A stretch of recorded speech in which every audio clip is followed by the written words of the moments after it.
अध्यक्ष महोदय, मैं आपका धन्यवाद देना चाहता हूँ। प्लीज अध्यक्ष महोदय,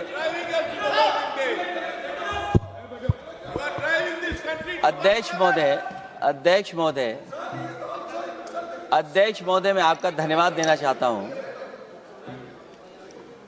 आज मुझे एक बहुत महत्वपूर्ण समय पे मुझे बोलने का मौका मिल रहा है। अध्यक्ष महोदय, मैं अभी भारतीय जनता पार्टी के माननीय सदस्य को भी सुन रहा था, उनके वरिष्ठ सदस्यों को भी और माननीय मंत्री जी को मैंने सुना है,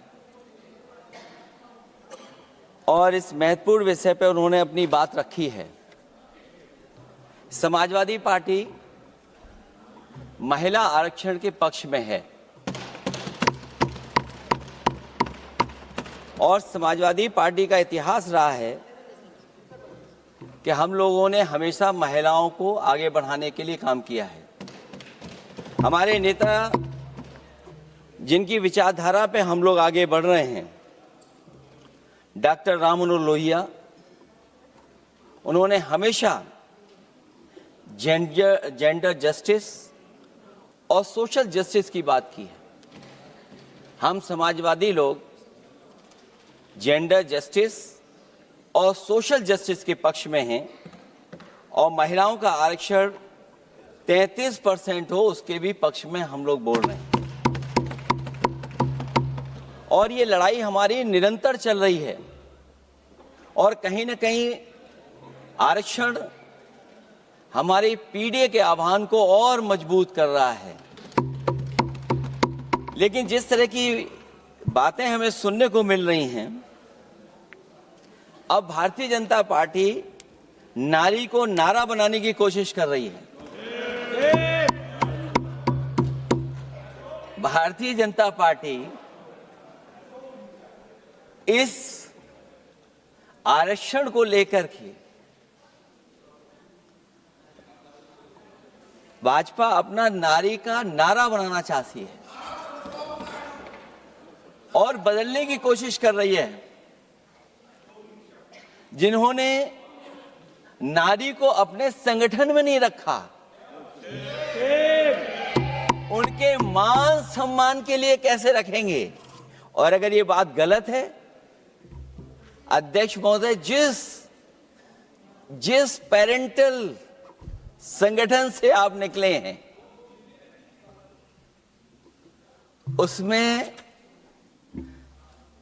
मान सम्मान के लिए संगठन में कितनी नारी हैं, ये बता दें आप। और इनका, क्योंकि पिछले कई वर्षों से अध्यक्ष जी ये सरकार में है और मैं सुन रहा था माननीय मंत्री जी को मैं सुन रहा था, उन्होंने बहुत सारे योजनाएं, बहुत सारे कार्यक्रमों की जानकारी दी। लेकिन अगर हम दुनिया के आंकड़े देखें, जेंडर इक्वलिटी में हम कहां खड़े हैं? हम 146 में 127वीं जगह पर खड़े हैं। और अगर हम इनके खुद के सरकारों को देखें अगर, तो अध्यक्ष महोदय, इनके 21 जगह सरकारें हैं। 21 जगह यूनियन टेरिटरी और स्टेट मिलाकर के और सहयोगी दलों के साथ मिलकर के 21 सरकारें इनकी हैं। भारतीय जनता पार्टी ये बताए कि उनके 21 स्टेट में जहां सरकारें उनके सहयोगी साथियों के साथ चल रही हैं, कितने मुख्यमंत्री इनके बने हुए हैं? कितनी महिला मुख्यमंत्री बनी हुई इनकी? जीरो। और जो दिल्ली की बनी हुई हैं, हालांकि वो चीफ मिनिस्टर हैं और वो भी महिला होने के नाते केवल नहीं, अधिकार कहां है? एक चीफ मिनिस्टर के जो अधिकार होते हैं, एक स्टेट के जो अधिकार होते हैं, क्या आपके दिल्ली की मुख्यमंत्री के पास वो अधिकार है? और फिर जो अभी तक जो सबसे बड़ी पार्टी है, जो सबसे बड़ी पार्टी अपने आप को कहते हैं, पूरे देश में जितने भी इनके विधायक चुने गए हैं, आप बताओ आपकी संख्या क्या है? 10% से ऊपर नहीं जा पा रहे हैं आप? क्या 10% से ऊपर हैं आप? और फिर लोकसभा की गिनती में अगर हम देखें तो लोकसभा की गिनती में कितने संख्या में आप हैं? इसलिए अध्यक्ष महोदय, जहां हम ये कहते हैं कि हम महिला आरक्षण के पक्ष में हैं, वहीं कुछ सवाल हमारे भी आपके लिए हैं। मैं उससे पहले याद दिलाना चाहता हूं कि कई बार लोग ये कहते हैं कि समाजवादी पार्टी विरोध करती है।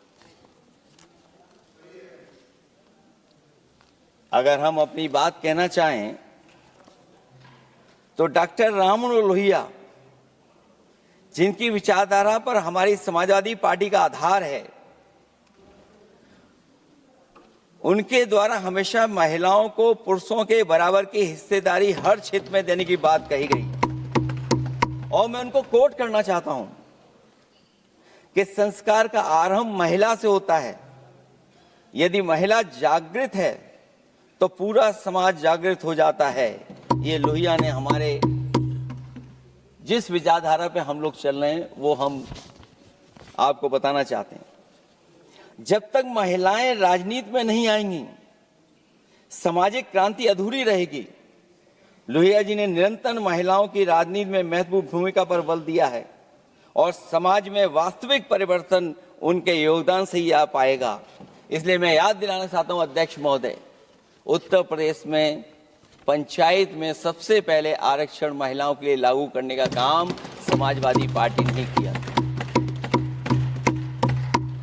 तो जहां महिलाओं के पक्ष में है उनके आरक्षण के, वहीं हमारा सवाल ये भी है कि जल्दीबाजी क्यों है? आखिरकार महिला आरक्षण के नाम पर जल्दीबाजी क्यों है भाजपा के अंदर? सच तो यह है कि भाजपा जनगणना को टालना चाहती है, और जनगणना को टालने का मतलब है कि जाति जनगणना को टालना चाहते हैं। और जाति जनगणना इसलिए टालना चाहते हैं क्योंकि वो आरक्षण का सवाल उठेगा। जो भाजपा, उनके संगी साथी कभी भी देना नहीं चाहते हैं आरक्षण। भाजपा को यह भी अच्छी तरह याद है कि पीडीए में ए का मतलब आधी आबादी है, मतलब महिलाएं भी पूरी की पूरी उसमें गिनती में आती। एक बड़ा चुनावी सच ये भी है कि भाजपा की चुनावी पूरी तरह से भंडाफोड़ हो गई है। जो एसआईआर आप लेकर के आए थे अध्यक्ष महोदय, उत्तर प्रदेश में हम लोगों ने बड़े करीब से देखा एसआईआर। वो कहने को तो एसआईआर था, लेकिन सच्चाई में वो एनआरसी का रूप था। और एसआईआर के मामले में जिस तरीके से वोट काटने का काम शुरू हुआ, मैं बधाई देना चाहता हूं अपने पीडीए प्रहारी और संगठन के लोगों को जिन्होंने वोट बचा लिया। जब पहली गिनती में हम लोग बचाने में कामयाब हो गए तो अध्यक्ष महोदय, भारतीय जनता पार्टी फॉर्म 7 को लेकर के आई और फॉर्म 7 उन्होंने ऐसे बांटना शुरू किया, उस घपले को भी हम लोगों ने पकड़ लिया। और जब उस घपले को पकड़ा तो पता लगा फॉर्म 7 बंद हो गया उत्तर प्रदेश में। फॉर्म 7 से कोई वोट काटा नहीं गया। अध्यक्ष महोदय, जो फॉर्म 7 काटने के लिए जिससे दस्तखत कराए थे भारतीय जनता पार्टी ने, उस व्यक्ति को दस्तखत करना भी नहीं आता है। अध्यक्ष महोदय, जो एसआईआर के बहाने फॉर्म 7 लेकर के आए थे, जो फॉर्म 7 दस्तखत करा करके वोट काटे जा रहे थे उत्तर प्रदेश में, जब पकड़ा गया, हम लोगों को जानकारी मिली, हम लोगों ने उसको प्रेस के सामने लेकर के आए और चुनाव आयोग को शिकायत की। फॉर्म 7 से वोट कटना रुक गया, लेकिन अभी भी उस पर कोई कार्रवाई नहीं की जिसने उसके नकली दस्तखत कराए थे। अध्यक्ष महोदय, इससे तो लगता है कि पूरा का पूरी व्यवस्था जुड़ी हुई है भारतीय जनता पार्टी से। और धीरे धीरे जो भारतीय जनता पार्टी की सरकार चली है, हेरा फेरी हम लोग पकड़ लिए, भाजपा की कलई खुल गई और उसके समर्थक और वोटरों का अकाल पड़ने लगा। जब तब भाजपा निराशा के इस दौर में उभरने के लिए बिल लेकर के आ रही है। ये भारतीय जनता पार्टी का जो वोट कम हो रहा है, असली लक्ष्य अध्यक्ष महोदय वोट है, सत्ता में रहना है, इसलिए आरक्षण को लेकर के आए हैं। भाजपा की यही राजनीतिक चाल रहती है। जब पुराने लोग ये समझ जाते हैं कि भाजपा किसी की सगी नहीं है, तो हर बार भाजपा कुछ नए लोगों को अपने लुभाने जुमलों में फंसाती है। इस बार भाजपा महिलाओं को लेकर ये पुरानी चाल चल रही है, लेकिन सफल नहीं होगी, क्योंकि सबसे ज्यादा दुखी तो महिलाएं ही हैं। से जो महंगाई बढ़ी है, उससे उनकी रसोई सूनी हो गई है। रही सही कसर सिलेंडर की, बेतहाशा बढ़ती कीमतों ने पूरा कर दिया है। ये अध्यक्ष महोदय मैं इसलिए कह रहा था कि माननीय मंत्री सिलेंडर की याद दिला रहे थे। उन्होंने इज्जत घर को भी याद दिलाया,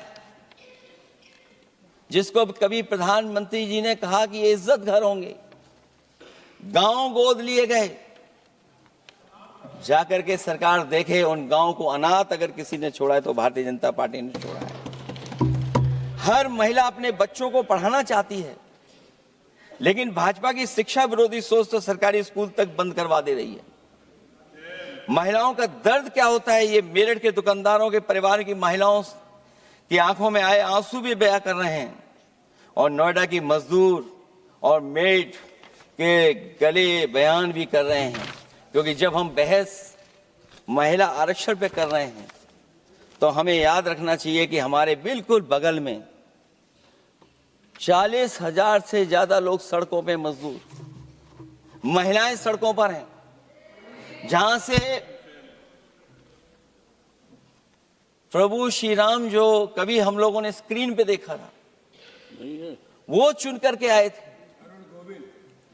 वहां पर महिलाएं धरने पर बैठी हैं, और अगर ये धरने पर इसलिए बैठी हैं क्योंकि उनको न्याय नहीं मिल रहा है, भारतीय जनता पार्टी की सरकार की वजह से उनके घर उजड़ रहे हैं, महिलाएं रो रो करके न्याय मांग रही हैं, तो मैं कहना चाहता हूं अध्यक्ष महोदय सरकार से कि अगर ये बिल इतना ही सही है तो इसे मेरठ नोएडा की पारिवारिक और कामगार महिलाओं के बीच बैठकर घोषित किया जाए कि उनके लिए इसमें क्या क्या होने जा रहा है।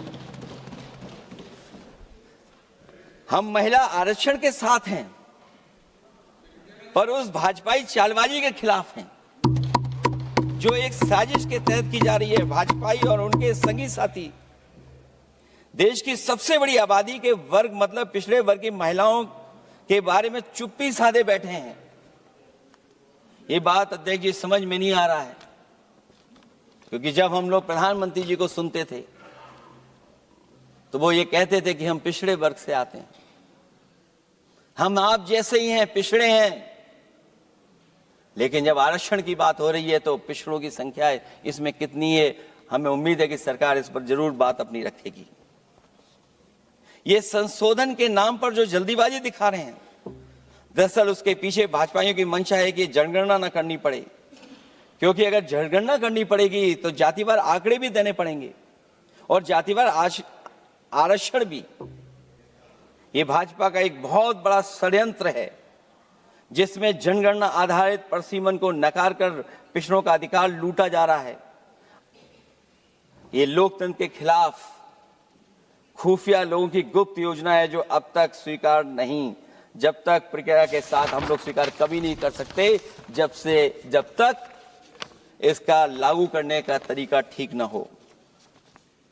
अगर पिछड़ों की आबादी कम से कम अगर हम गिन लें कि 70%, 80% से ज्यादा है, अध्यक्ष महोदय अगर हम उनको 66% मान लें, तो इनकी आबादी कम से कम पिछड़ों की 33% होगी, आधी आबादी की जनसंख्या, जिनके हक की बात तो है ही नहीं इसके अंदर।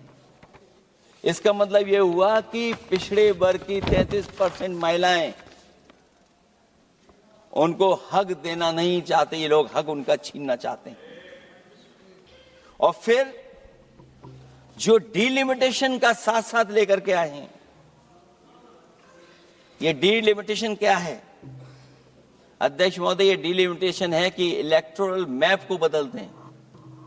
हमारे पूर्व में कांग्रेस के सदस्य ने ठीक कहा है, कि जब डिलिमिटेशन की बारी आई तो इन्होंने पूरी रणनीति बना करके कि किस तरीके से लोकसभाओं के क्षेत्र बनाए जाएं, क्षेत्र कैसे बने जिससे कि उन्हीं को पॉलिटिकल लाभ मिले, वो हम लोगों ने आसाम में भी देखा और जम्मू कश्मीर में भी देखा है। इसलिए हम चाहते हैं कि पहले जनगणना हो और जनगणना जब आंकड़े सही आ जाएंगे अध्यक्ष महोदय, तब जाकर के डिलिमिटेशन ठीक होगा। और अगर आंकड़े ही ठीक नहीं हैं तो फिर आरक्षण कैसे ठीक होगा, क्योंकि आरक्षण का आधार ही हमारा जनसंख्या पर है। कहीं ऐसा तो नहीं कि आधी आबादी में ये मुस्लिम को भी ना गिनते हो, मुस्लिम महिलाओं को। इसलिए हमारी मांग होगी कि आधी आबादी में पिछड़े और मुस्लिम महिलाओं को भी जोड़ करके इस आरक्षण को पूरा किया जाए। एक जो हमें आशंका है कि जब आरक्षण होगा और डिलिमिटेशन होगा और जब संख्या बढ़ेगी तो उत्तर प्रदेश की संख्या विधानसभा की 500 से ऊपर होने जा रही है। और अगर 500 से ज्यादा होने जा रही है तो उसमें सरकार क्या विचार कर रही है? कहीं कोई ऐसा षड्यंत्र तो नहीं है जो हम महिला आरक्षण के बहाने उस षड्यंत्र को छिपा करके आगे बढ़ रहे हों? क्योंकि उत्तर प्रदेश में 120 सीटें तो लोकसभा की होने जा रही हैं और विधानसभा की सीटें तो अगर 600 हो रही हैं, अगर 600 हो रही हैं तो कहीं ऐसा तो नहीं अध्यक्ष महोदय उसमें भी कोई साजिश षड्यंत्र हो? जो षड्यंत्र हम लोगों को समझ में नहीं आ रहा हो। और अगर षड्यंत्र रहेगा तो जैसे अयोध्या हारे आप, एक बार फिर उत्तर प्रदेश आप हार जाएंगे। और 33% सीटें कौन सी होंगी? आप अगर सीट रिजर्व कर देंगे, कॉन्स्टिट्यूंसी रिजर्व हो जाएगी, तो अध्यक्ष महोदय ये महिलाओं के बीच ही कंपटीशन करा देंगे। अगर कॉन्स्टिट्यूंसी रिजर्व होंगी तो अध्यक्ष महोदय महिलाओं के बीच ही कंपटीशन हो जाएगा। क्योंकि वो अध्यक्ष महोदय वो माननीय सदस्य कह रहे हैं कि वो तो होना चाहिए, वो सास बहू वाली तो हार गई हैं आपकी।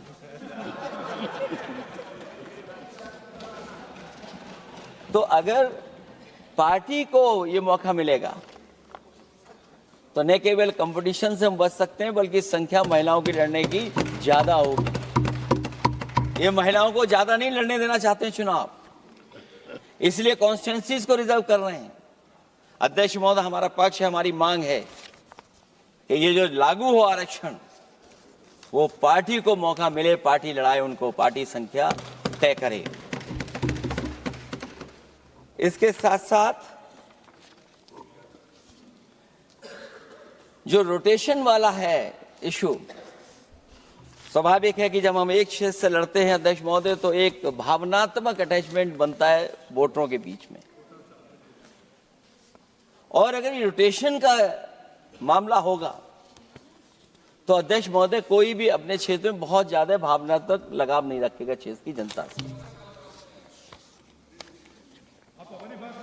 तो अगला क्षेत्र की सोचने लगेगा कि अगला क्षेत्र हमारा क्या होगा। इसलिए हम इसके भी खिलाफ हैं अध्यक्ष महोदय कि रोटेशन नहीं हो। हम रोटेशन की प्रणाली के खिलाफ हैं, इसके पक्ष में हम लोग नहीं हो सकते।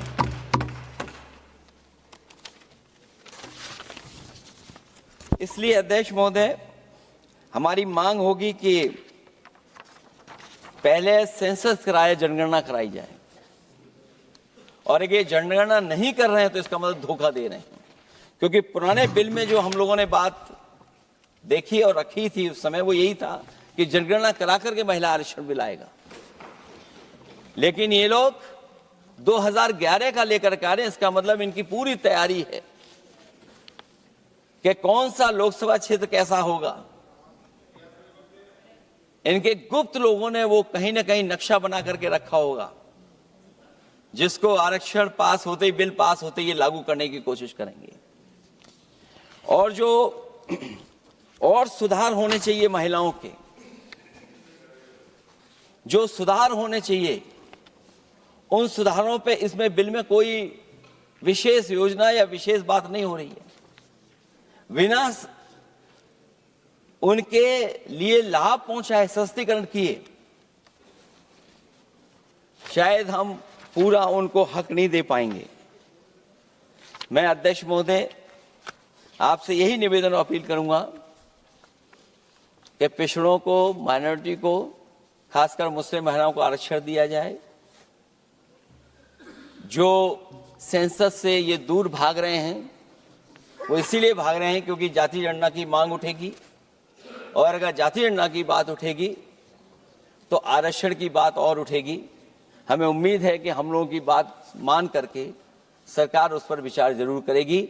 जब हम आरक्षण देना चाहते हैं तो बिना पिछड़ा, बिना मुसलमानों के शायद हमारा जो लक्ष्य है महिला आरक्षण का वो पूरा नहीं होगा। इन्हीं शब्दों के साथ आप सबका बहुत बहुत धन्यवाद।